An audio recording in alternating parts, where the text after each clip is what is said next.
Привет, мои дорогие жители многоквартирных домов и частных домовладений. Готовы в очередной раз ужаснуться азиатским колоритом? Тогда вы по адресу. Меня зовут Ира, вы на канале Гражданочка Мира, и сегодня мы с вами посмотрим, как же живут люди в домах на воде в королевстве Камбоджа. Поехали!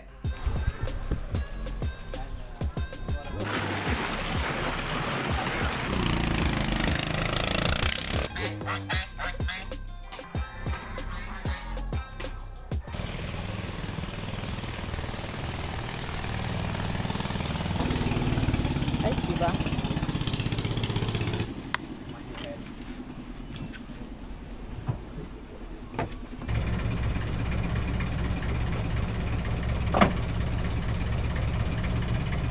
Озеро Тонлесап – это крупнейшее озеро Камбоджи, и местной рыбой кормится вся страна. В кристальных водах озера Тонлесап обитает около 300 видов рыб, в том числе гигантские самы, а еще куча змей, в том числе ядовитых. Некоторые источники пишут о крокодилах, но гид заверил нас, что крокодилы в Камбодже в основном обитают в реке Меконг, и если здесь крокодилы встречаются, то редко и случайно. Согласитесь, обнадеживает.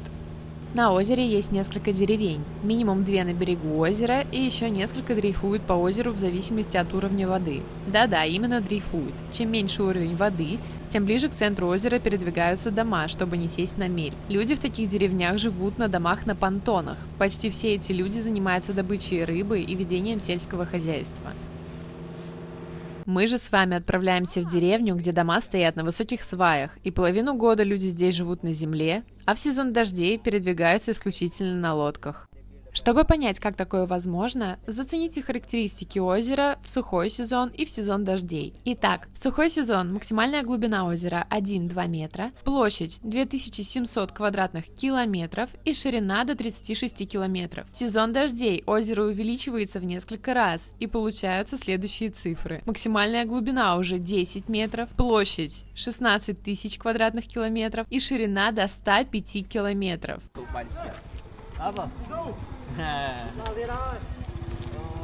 Этот перепад вынудил жителей деревни Кампонг-Плук поставить свои дома на сваи, которые местами достигают 12 метров. Everyone in here that they go fishing on the lake.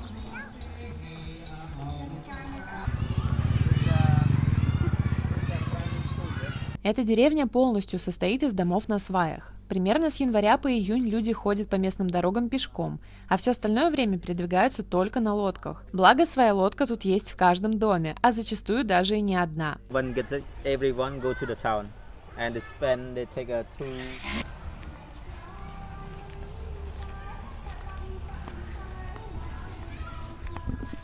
And see some people they grow on the pot with the lemongrass, chili, herb, some garlic for use every day. This floor, the water will come float, so they can move up on the house. They can keep for a whole year.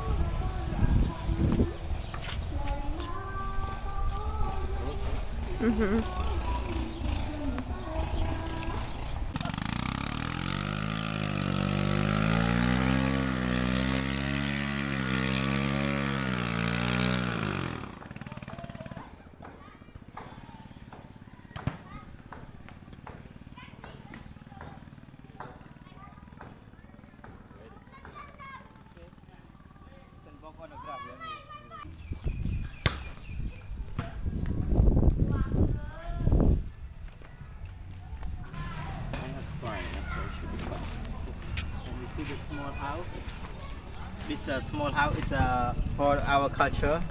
That the people they build the house. This house for God. Yeah. This not Buddhist, not Hindu. It's just that we call Ktom Neta. Neta is mean the man that he have for the powerful. He live here. He protect the people here. So when the people they know they build this house for him. And sometimes they will cooking the food and they have some fruit for the pray to him also. Yeah. Так, ребят, я тут немного для вас углубилась в этот вопрос. Кхмеры верят в неких духов по типу наших домовых. В каждом населенном пункте такому духу нужно строить жилье и обязательно его подкармливать. Единого имени у этого духа нет, везде его зовут по-разному, но смысл всегда один. Видимо, против мусора эти духи ничего не имеют. Мы посетили деревню в июне, когда уровень воды в озере был минимальным, но вот так деревня выглядит в сезон дождей.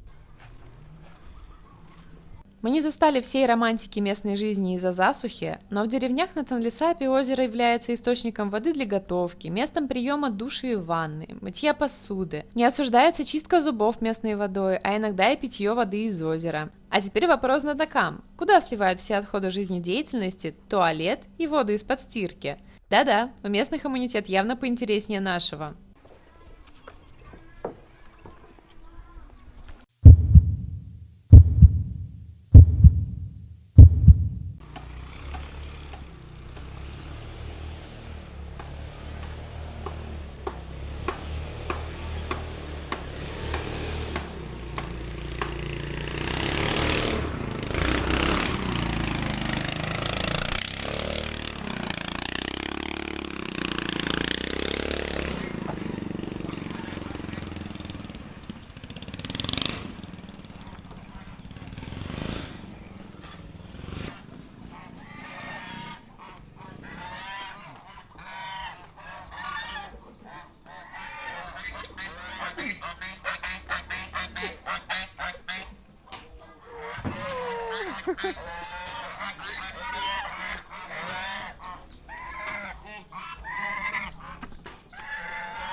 Нет, совсем в тишине не получится. Считаю своим долгом вас просветить. В этих здоровенных резервуарах готовят и хранят очень специфичное блюдо местной кухни – паштет прохок.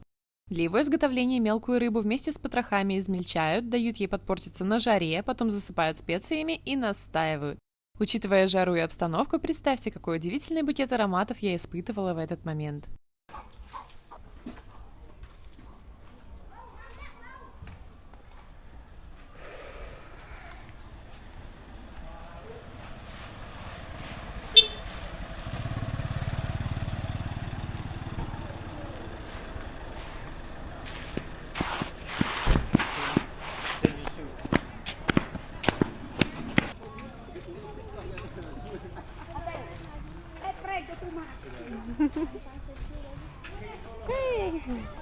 Раньше на воде селились и вьетнамцы-нелегалы, их и сейчас в этих деревнях осталось много.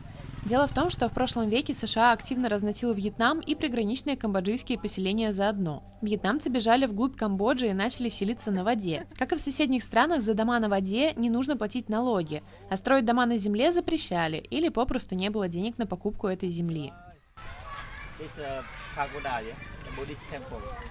Обратите внимание, храм стоит не на сваях. Дело в том, что он стоит на горе, и это единственное место в деревне, которое не затапливает в сезон дождей.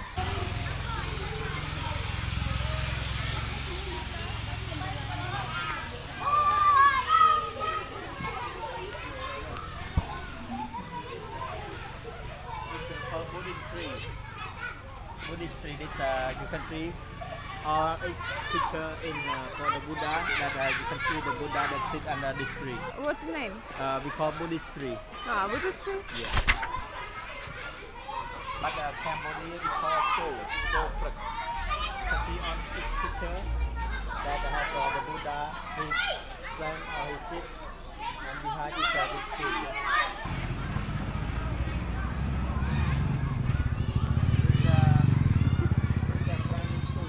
Гид нас заверяет, что до 2019 года в деревне не было электросетей, и люди использовали аккумуляторы и генераторы. Сейчас же местным жителям доступна и такая блажь, как линия электропередач. В этих домах, конечно же, есть техника и телевизоры, а местные жители хорошо знакомы со смартфоном и интернетом. Как вы можете заметить, на основной улице этой деревни даже есть бетонная широкая дорога. Не знаю, насколько часто ее нужно ремонтировать, учитывая, что ежегодно ее заливают водой на полгода, но тем не менее она есть, и это хорошо. Деревня стала куда богаче с развитием туризма в этих местах. До 2000 года в деревню туристов не возили, но с увеличением турпотока к храму Манкора миру открыли и местные плавучие деревни. Весьма оперативно местные жители научились зарабатывать на туристах деньги. Тут и продажи, и предложение пожертвовать на школу или храм. А в деревнях на понтонах, говорят, дети от вас не отстанут, пока не получат заветный $1. И в тазу будут вокруг вас плавать, и с питоном на шее за вами будут по пятам ходить, пока не согласишься на фото или просто-напросто не откупишься от них. В В течение нашей экскурсии к нам подошли всего 1 или 2 раза, но я в это время слушала гида, снимала на камеру и толком не обратила внимания, что же там происходило. Но один из парней в группе вроде как купил что-то для местной школы, что продавали прямо около этой школы. Потом я читала, что есть схема, где эти товары в школу не поступают, а продают многократно. Поэтому, если хотите купить что-то для местных, привозите из города. Местная мафия тут давно наладила все методы заработка. Thank you so much, sir. Bye-bye.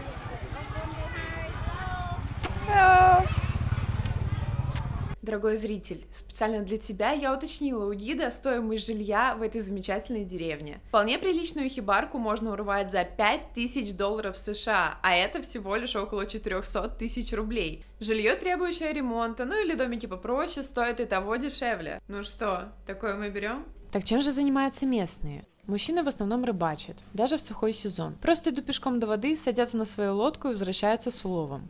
Ловят тут рыбу и креветок. А женщины обрабатывают улов, готовят невероятно вонючий местный паштет на продажу и, в общем, перерабатывают все пойманное. Также местные выращивают некоторые культуры, когда вода уходит. Земля после полугода дождя остается илистой и плодородной. Что-то выращивают на крылечках своих высоких домов, чтобы не оставаться без овощей и зелени в сезон дождей.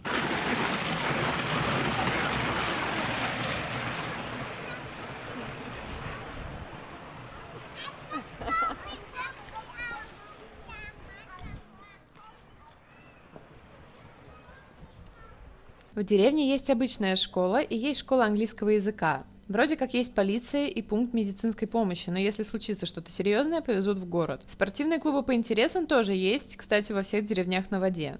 Конечно, есть кафе и магазины. Когда деревня затоплена, магазины работают и в лодочных вариантах тоже.